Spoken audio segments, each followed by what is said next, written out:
Uh, Thanks for joining us, everybody. As you saw from the agenda that I sent out a week or so ago, we have a little bit of past, present, and future part of the conversation today. We're going to start with just a quick look over our shoulder at Exhibitor Live and perspectives on how it went. So we started talking about it briefly just a couple minutes ago. And what I had shared was, first of all, just a quick show of hands of, other than the classic folks that are on this call, who was in Las Vegas during Exhibitor Live? Antonia, Kim, Jill. Okay. So before Classic jumps in and shares its 3 cents, Antonia, why don't you lead us off with a mouthful of lunch? See how I did that? And kind of share with us your perspective. If someone says to you when you got back, hey, how was the show? What was your speech? My speech.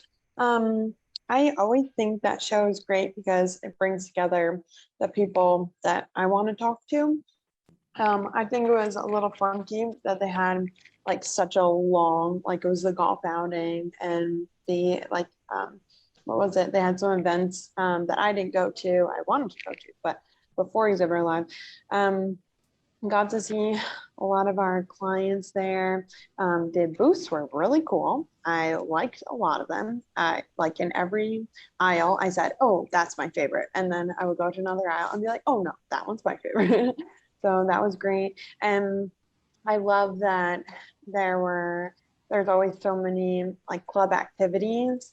So I'm part of a couple of different like EDPA chapters and whatnot. And it was good to like show our face for the sustainability committee and the women in exhibits like group and to gather around those causes and to just see a lot of people. So I had a great time and I felt it was valuable for our company. How many from your organization attended? We had maybe 5 or so. It was like, I think 4 account executives and then our president, David. And we don't exhibit at the show. We just go there to just to talk and to meet people. Gotcha. Kim, I know you were there for another show, but you you popped in for a little bit, didn't you? I did. So I'm on the board of the Women in Exhibitions group, and I brought the speaker to the presentation, and it was sold out. I mean, there were over 100 people attending that event, so that was pretty cool. And she's a fabulous speaker, my friend Mary Kay. And I walked the floor a little bit. I was just there for that, and I probably spent 2 hours on the floor. I mean, it just looked so quiet. I mean, it was like a library, you guys. And I mean, it was wonderful to see everybody. But were you there on day one? No, I was there on that Wednesday. So you know, Zarnowski did not exhibit at that show, and you know, I don't know if we felt the difference of not being there, to tell you the truth. I don't know. But I'm glad I got to see you guys. Just real quickly, when you look at past shows that Zarnowski did attend, yeah, is there a strong feeling that, wow, we kicked ass, we got 100 leads or whatever the measuring stick is? Do you traditionally see Exhibitor as a positive or something that you just need to do because that's what we do?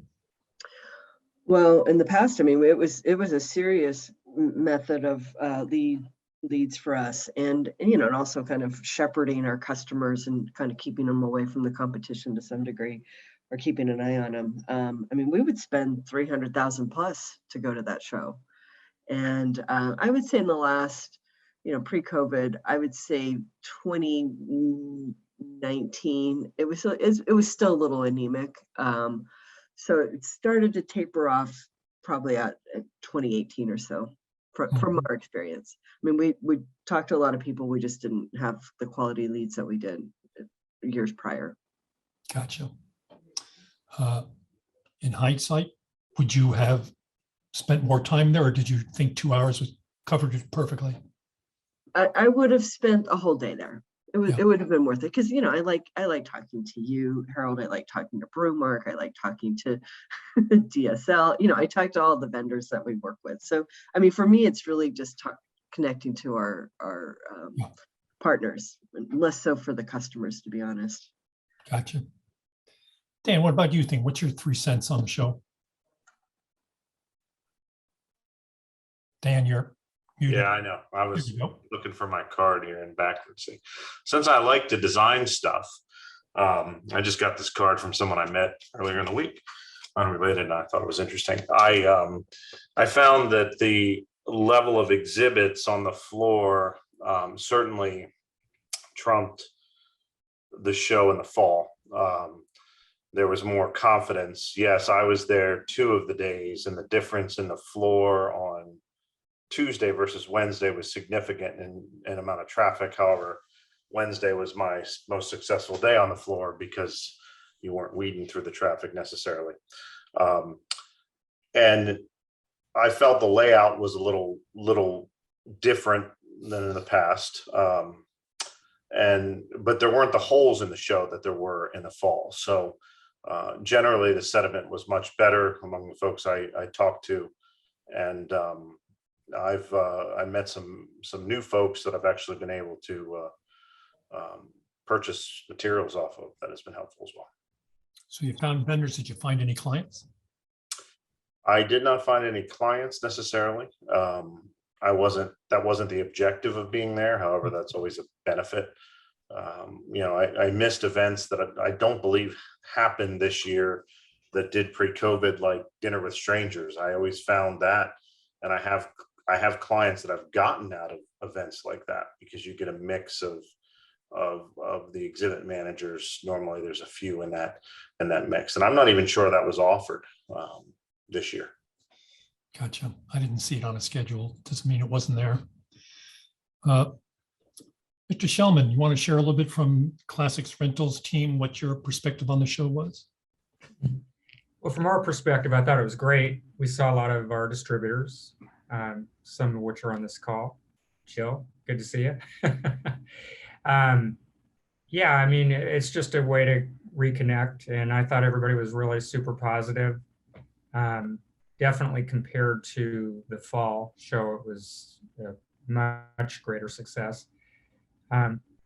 Yeah, I think from like you said earlier, Harold, I think from our perspective, it may be a little different because we do get an opportunity to see so many of our distributors, and that's what we're there for. Sure. So we're, like someone said, it's great to get leads and get new customers and be able to refer them to our distributor network. But for the most part, I just thought it was great to be able to have the conversations we had and to be there. And it's great to have the industry back like it is. Thanks. Mel, I heard you yesterday share a little bit. You want to give us your 3 cents, specifically also to include the 90-degree shift? All right, I'll agree with Antonio that I thought the exhibitors made an honest effort at this show as opposed to the last one to look good. One of the things that I thought was a little different, a little remarkable, it seemed like height was a big factor in this one, more so than, even pre-pandemic. Everywhere you looked, it seemed like everybody went high and taller, either from the ceiling or they simply went up. And I thought that was impressive as far as the designs throughout the floor. Obviously the same thing Jim said, it was great seeing everyone interacting with our distributors and our suppliers. I think the one failing that the show had, other than obviously traffic, the traffic was kind of what it was. And I think to expect it to be much greater than that at this point may have been unrealistic. But at this show, for those who weren't there, what they did, if you remember from the past, is you kind of remember where that entrance was. So what they did, though, they shifted the entrance 90 degrees around the corner, which would have been fine. Except what they didn't do is enforce or at least guide the traffic or have security to ensure that the folks who were coming in the show went into that main entrance. Instead, security is pretty lax. People were coming in side doors, that some were coming in the right door. So the folks who had chosen a booth at the front of the exhibit, the front of the show hall, sometimes never got the benefit of it because people would come in from the side. The other thing that happened, and this was shared to me by someone who is a promotional products person, she came to her booth on the second day of the show, and there was a couple rifling through her stuff, and she was like, are you a customer? And they were like, no. They're like, are you a part of the show? No. So have you even registered for the show? No, they were just some random people who wandered into the hall, started walking through the exhibit hall, saw free pens, pads, and whatever, and just started taking them. So the security is pretty lax throughout the exhibit hall. And I think there was an undercurrent of there in that transition from exhibitor on to the new ownership, that they just didn't make the same investment in the show and the same organizing that they've done in the past. I'm sure that will correct itself with the next show, whether it's a year or a year and a half from now, but it was pretty casual. That would be kind of my observation. Quick follow-up question on the height. I think everybody, or at least a lot of people, noticed the height of the booths. Do you think having so many people now, so in such close proximity with the height, did it negate the height advantage, or did it help everybody? I think it depends on how you use that height. If you used it just with kind of a sign to some extent, and the sign was not unique, it was just kind of a round basic sign, no, I don't think you got any advantage from the height. But other people used the height and the structure that was pretty impressive. Thanks.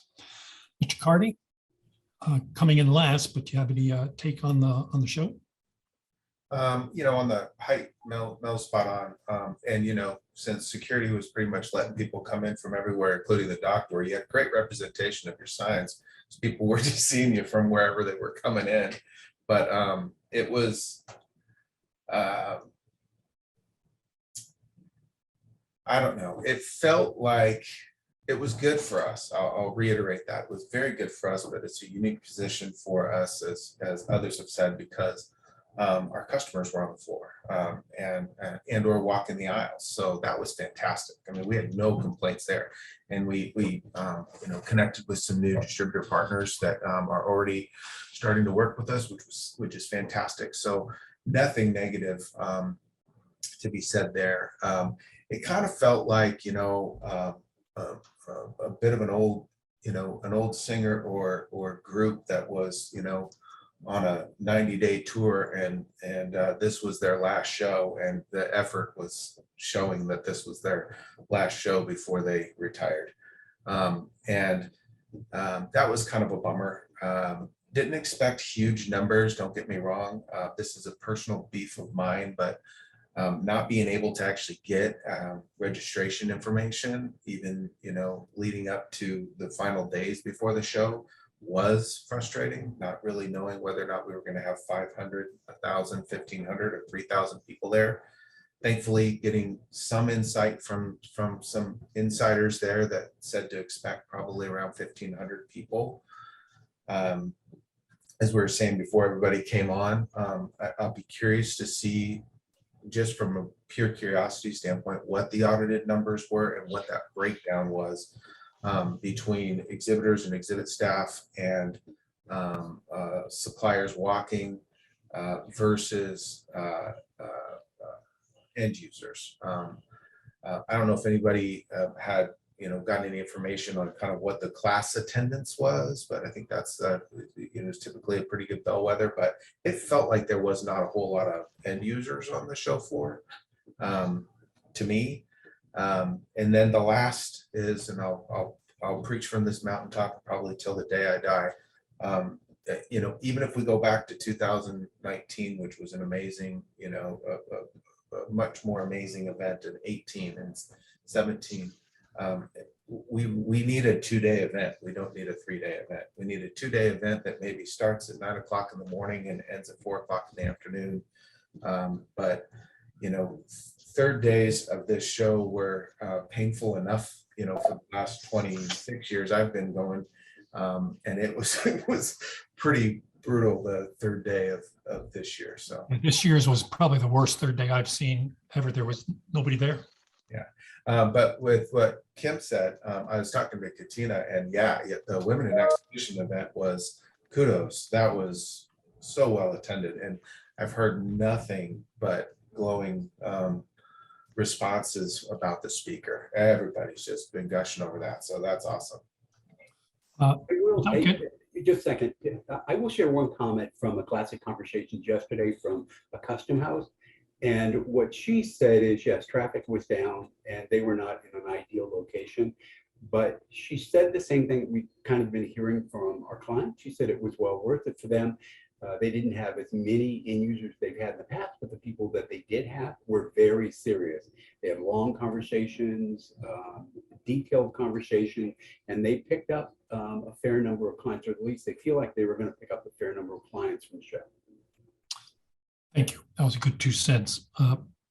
Before we leave the topic, Kevin or Mel, would you be willing to share, not the rumor mill, I'm not looking for politics, but we know the show changed hands. And next year we're going to be in Louisville. Kidding, no, we're not. And now we may be in Vegas, and we're going to wait for 24. Can you give us just a couple of things that you've heard with regards to show direction and when and where? The latest I've heard is that they did make a visit to Louisville, so they are going to still consider that as a possibility for next year. Maybe, maybe not. If not, then we'll be in 24 back in Vegas likely. And that the conversation continues as to potentially making this some sort of a connection, a stop. I don't know, shows you how much I know, but Euro shop and a connection there with the Euro shop community. Which again, my 2 cents, I think would be fantastic if Exhibitor was a North American stop for that event. Not that event, that's always going to be in Dusseldorf, but the other cities that have Euroshop sponsored events or partnered events. So that's as far as I've heard. Again, most recently was that they did make a visit to Louisville to start assessing whether or not that might become a reality. The one real positive comment I'll say is that Mark Johnson from Star, the new owner of Exhibitor, was walking the floor, was in meetings, was talking to a lot of people. He's very receptive, Yes. listening to suggestions about changing the role of the media group and the show moving forward, instead of, I think many of you have heard me grumble in the past that one of the things that Exhibitor would say to me when I'd ask the past is that their job is to report on the industry, not to necessarily be an advocate or a change agent for the industry. And I got a sense that Mark Johnson was much more receptive to the to Exhibitor being a change agent. It dovetailing off that, Mel, myself, and I know 4 of the people had really good conversations about creating hopefully an actual effective exhibitor advocacy group within the industry to work with them on the shows moving forward and getting feedback and working on advocacy based topics, which would be great. Before we turn the page, anybody else have any, whether you were there or not, anything you'd like to add or ask about the show? I'd be curious to hear Jill's perspective because she was there.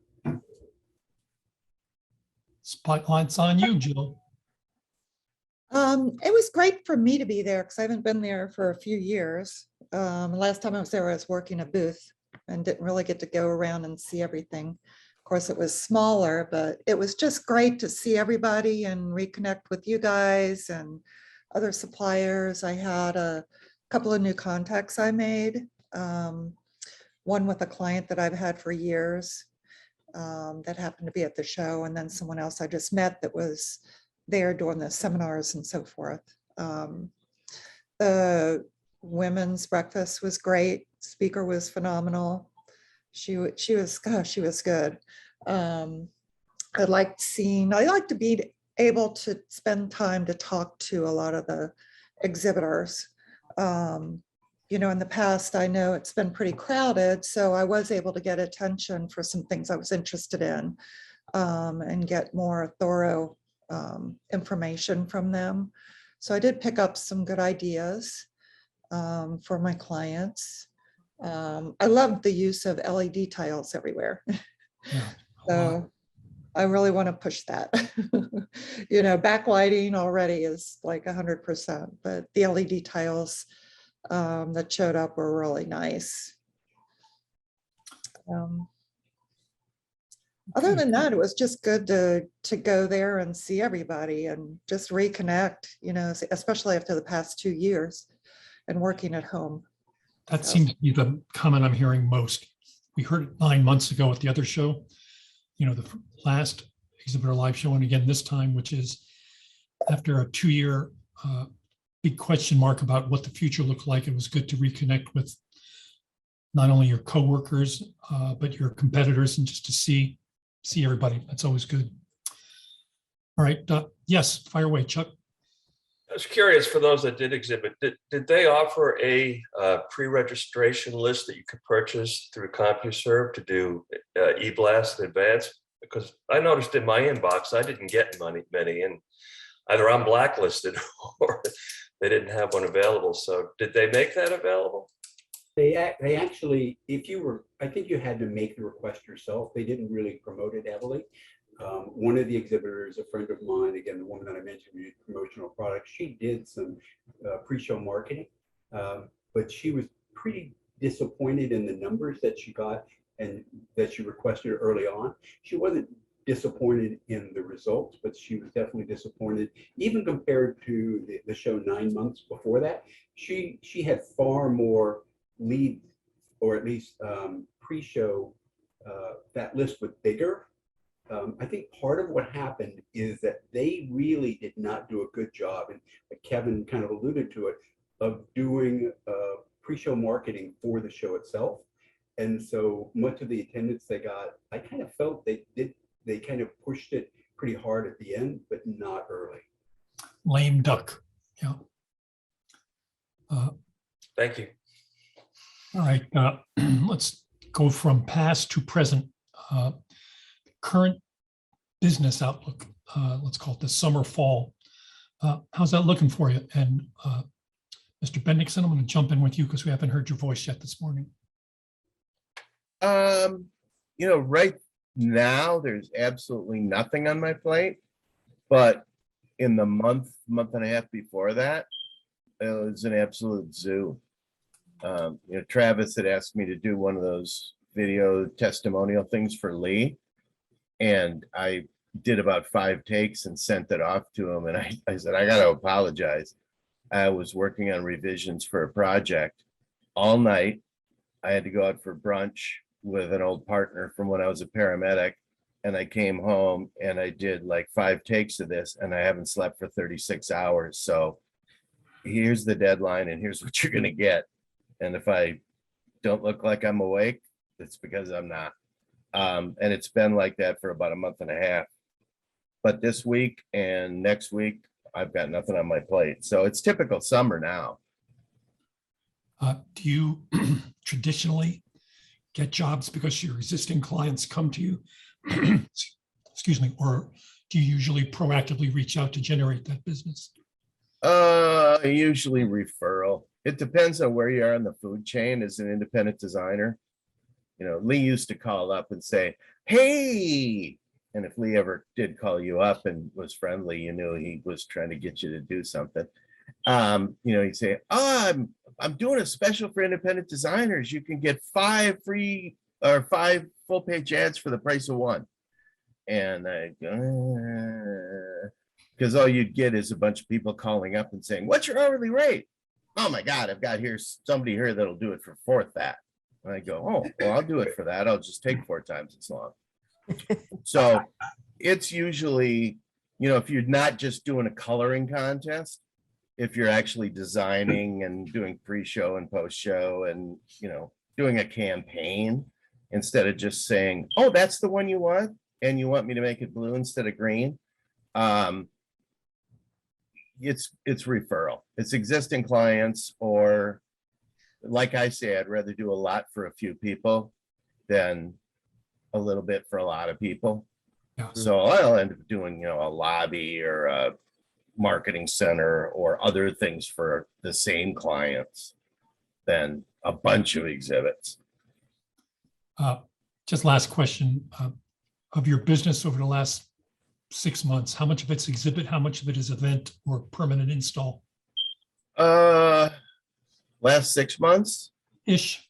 one of it was a private trade show for a pretty large automation company.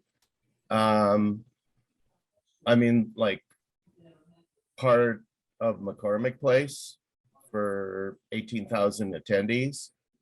The rest of them have been trade show exhibits, 30 by 30, 30 by 50 size. Good. Thanks. Appreciate you sharing that. Yep. Hey, Sue, what's your summer, fall look like? Are you running as fast as you can, or you got capacity still? I am running fast. However, it's not a lot. I'm not doing a lot of trade show stuff. So I've got a ton of corporate interior work. One of my clients, I'm managing their trade show program, but they're not using their bigger booths. They've let a lot, they're ramping up, and I still think they're a year out before they start doing more stuff and buying more properties and those kind of things. A couple of my clients still aren't even exhibiting yet. So I'm fortunate that I do a little bit of everything so that I can keep the lights on. But yeah, I'm doing a lot of interior work for schools or hospitals and that kind of stuff. Have you picked up any new clients in the last 6-12 months? All of my clients, I don't do any, marketing or cold calling and that. It's all referral business. So I think I have a couple new ones, but again, I specialize in also donor walls for hospitals and that. And so, I'm working on, for example, something here for the Ronald McDonald House in Toledo, something cool there. But yeah, my foot is totally still in with trade shows, and that's why I connect with Jill and Jody on the side. We have our own classic chick conversations on the side, but yes, I definitely need more trade show work, so I'm working on it. Classic chicks. Yes. Mr. Bendixson? Just real quickly, I'm curious about something, and probably Jim and Kevin and Mel, but everybody. The one I was just talking about that was an all-nighter. And by the way, you get to a certain age and you can't do that anymore, especially twice in a week. I would liken this. A lot of clients don't want to build anything new right now. They don't want to commit because they're not going to use the same thing for the next 3 years. They're getting weird sized booths and shows, or they're not sure until the last minute. And I liken it to trying to make a meal out of the leftovers in the fridge. It's like, well, let's use what we used last year, or let's rent something. And I end up redoing it 3 or 4 or 5 times because it's like, yeah, I don't like that. Let's try something else. Well, let's not use what we used last year or the year before. Let's rent something from somebody else. Can you get something from the AV guy and we'll do a big video wall?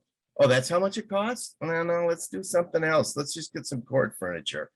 And so is everybody else finding that? You're ended up throwing spaghetti against the wall until something sticks because they don't want to spend money, but they don't like the cheap options?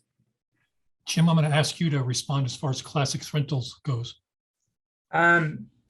Really, to be honest, we have seen kind of the opposite. On the rental side, we're seeing pretty hefty budgets and nobody bulking too much at the price, and some pretty large projects too. I don't think it's the price. Yeah, it's not so much the price. It's I'm not sure I like that. Let's try a different thing. I mean, they might have the budget. It's just that they don't want to commit to something that's a new build that's big. And I'm not complaining. Designing things 7 times when you're judging by the hour, God bless America. I don't ever want this to change. But Yeah, no, I don't know, we've gone through a long stretch here of a very unique time where it's just full blast, just nonstop. And we don't see any stop throughout the rest of this year. July is literally a record month for us, and it's happening in July. And it's just crazy, but which is great. We're not, I don't know, we've been really fortunate in terms of design. People have been almost more flexible now than I've seen in the past. I mean, yeah, there are some revisions, don't get me wrong, but for the most part, we get things closed fairly quick, quicker than usual, it seems like. I guess some people are picking up on the idea that there really is a longer lead time now. I'd like to call on classic chick Jody Valentino. Jody, I know you're on your iPhone, but if your speaker works, I'd like to hear what your business forecast looks like. Yeah, can you hear me? Sure can, loud and clear. Okay, good. Yeah, I have been pounding the pavement all spring and working with some different people to help me with marketing and just cold calling, going to networking functions, reaching out to old clients, all that stuff. And nothing was happening. I was like, what are they like? Is my email not working? What's happening? And then July, which I always call July for me, when I was with my former employer, that was my proposal month. Like I usually was busy, not selling, but bidding on stuff. And last week and this week, I have 4 projects that just came on the table, and I'm traveling in 2 weeks to go down to Texas to meet with a couple different companies about bringing them over to work with me. So things are happening. I'm really relieved that I have some stuff. I have one company that I'm bidding. Actually, I just have to get pricing for her for WebTech in the fall. I'm looking at turbo machinery. I'm looking at IMTS. And they're all island booths. So all is good. And yeah, so I'm July is still proving to be my bidding month. So that's good. And I feel motivated and I'm excited. Great. Glad to hear it. Let me know if I can help you in any way. Okay, thanks. Amy, how about things Kansas City? What do you see? We are actually doing some traveling museums, which is nice. We've got one right now over at Dodger Stadium. It's going to be moving to other locations throughout the country. We've got a couple others that have. I got to ask, what temporary museum was at Dodger Stadium? Was it for the All-Star game? It's been up for a while, but they were planning on, it's been up since April, and they wanted it for the All-Star game, and now it's supposed to be moving somewhere else. But you know how these companies move at the smell of speed, or the speed of smell anymore. I mean, it's just really slow to make a decision. But yeah, it's for the Negro Leagues Baseball Museum, and they put up the museum for the people that broke through the barriers. And we've got, there's a permanent museum that we did in Fort Scott a few years ago. They want to put a traveling museum and start in Washington, D.C. So we're working on bidding that. And then somebody called about a comet museum that's going to come to Kansas City. So we're trying to work on that as well.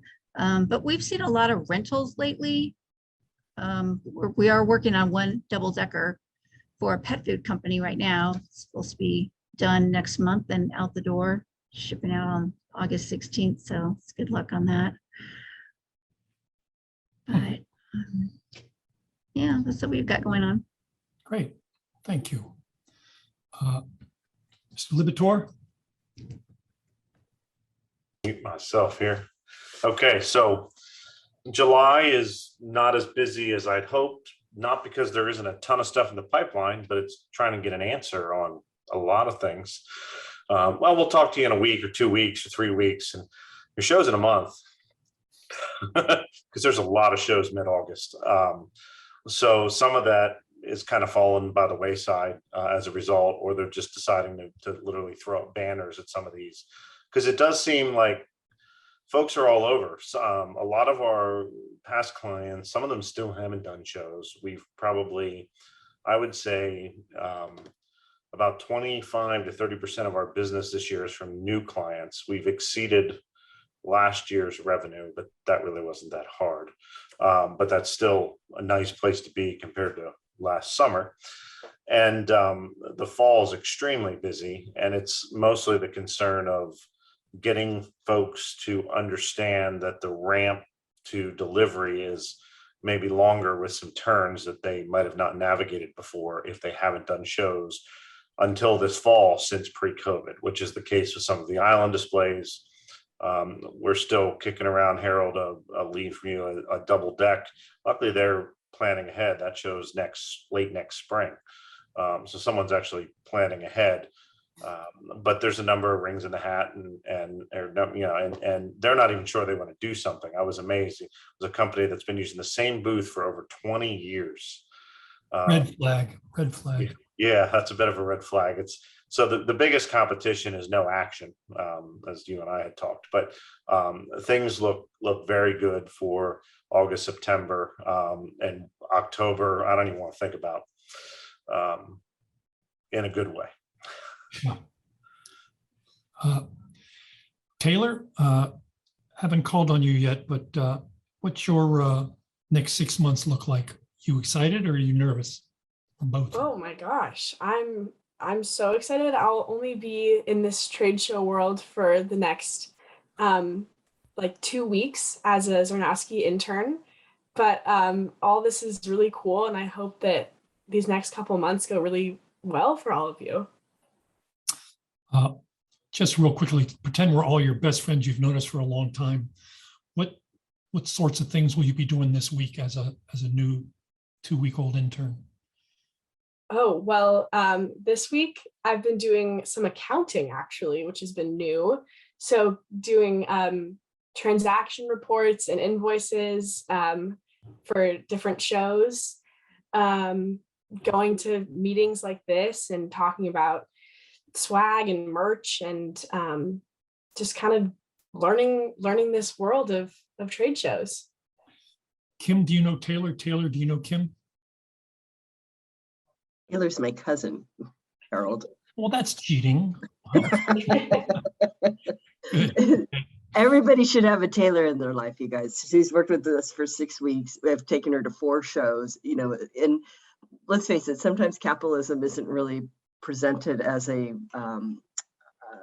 positive thing, especially for the younger culture. And, they're more focused on some of the social issues of the world. And obviously we don't want to negate those either, but profit is still not a bad thing, and especially in our world.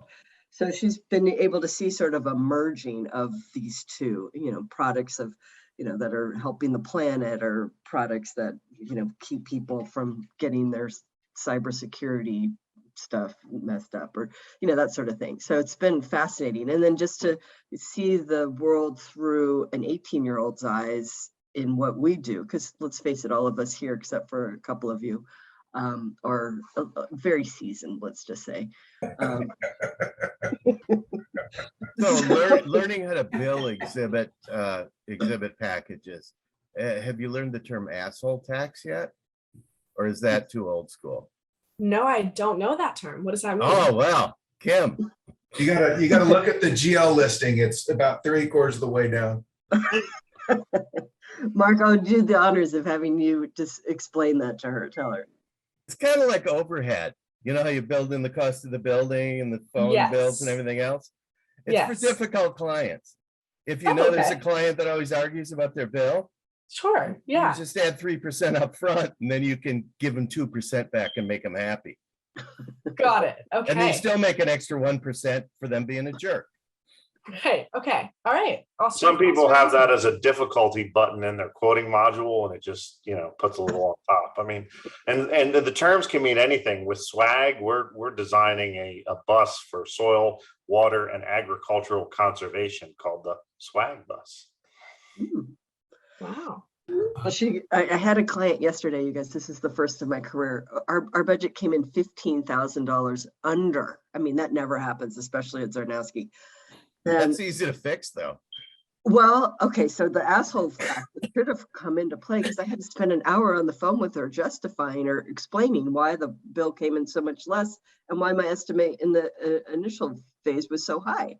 I said, I don't know. We just did it more efficiently, faster, better. I don't know. I said, are you upset that I saved you 15 grand? I don't really know why we're having this conversation. And of course I didn't say that, but oh my God, that was a first. Usually it's a high five, you're a rock star or something, but no. The tip, 15%, it's 15%. Before we turn the page to crystal ball the future, Chuck, any take on the current work in front of you? Yeah, I mean, I feel pretty comfortable or confident that we've actually made it to the other side of this because we are really busy. We're in the process of getting another building because we don't have any room, and that's mainly because the asset management side is exploding. We're starting to inherit a lot of inventory from clients that either we didn't have, primarily probably we didn't have that I guess their current vendor unfortunately didn't make it.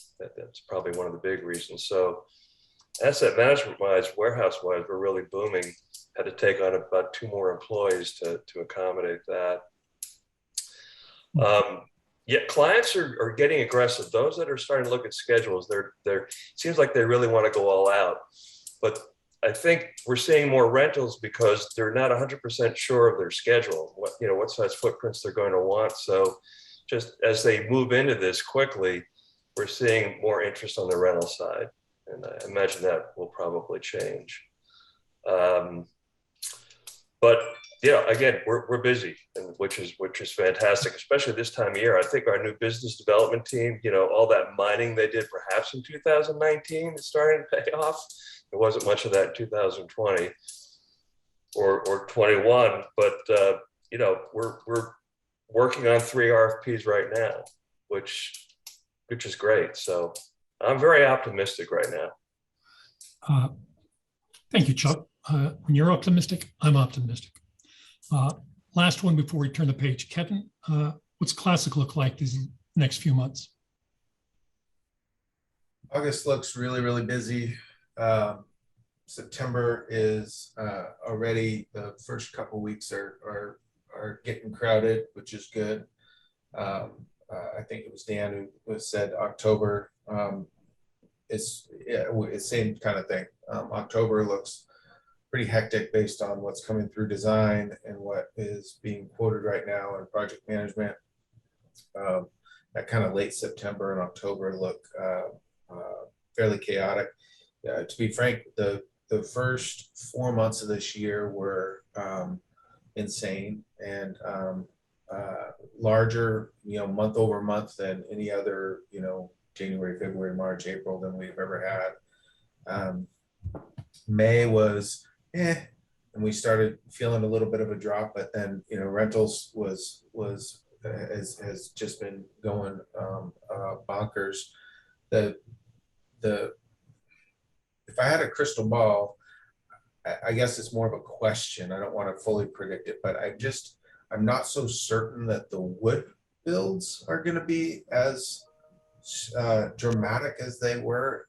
It felt like people came out and they were like, they had, money falling out of their pants and were like, we're going big and we're going strong because we're back and it's our first show and all of that. And so we did an extraordinary amount of, I was looking at the numbers yesterday on wood alone, and on 1/2 inch and 3/4 inch wood, we spent, and granted, it costs more right now, but even if you just look at sheets, we bought more sheets of wood in the first 4 months of this year than we ever have in any calendar year.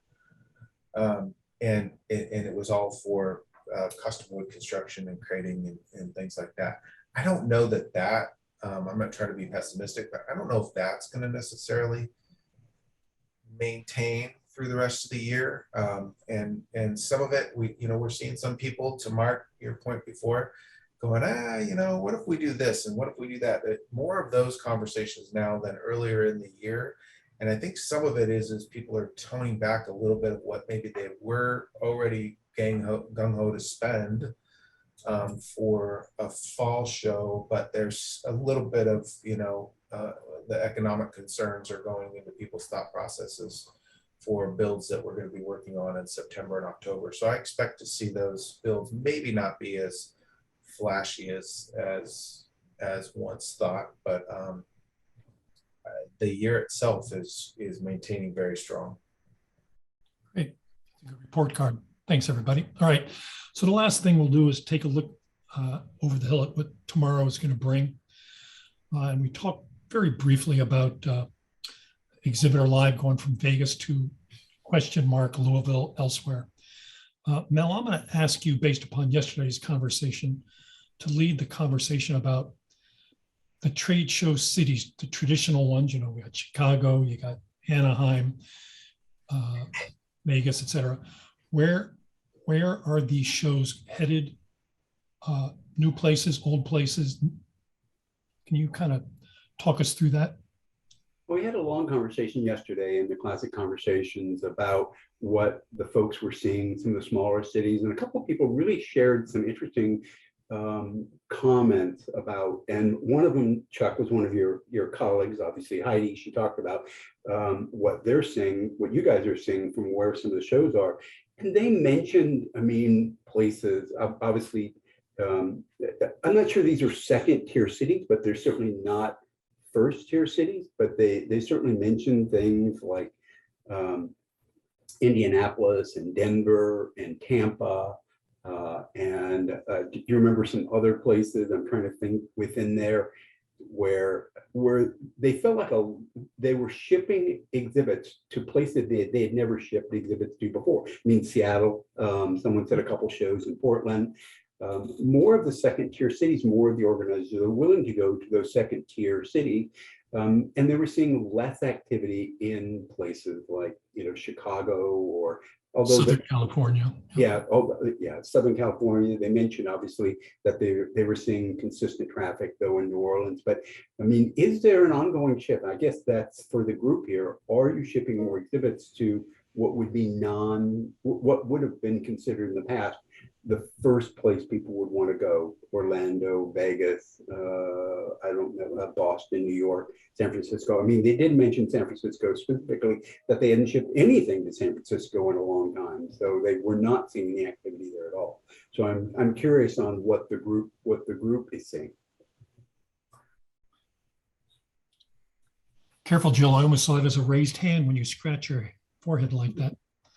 We are seeing, we're the official, the freight side of the business. We are the official at several different shows during the course of the year, and they're not large shows, but they typically would do the first tier cities, but smaller venues, maybe one of the major hotels in Vegas or something like that. But we are actually seeing quite a few go to Denver.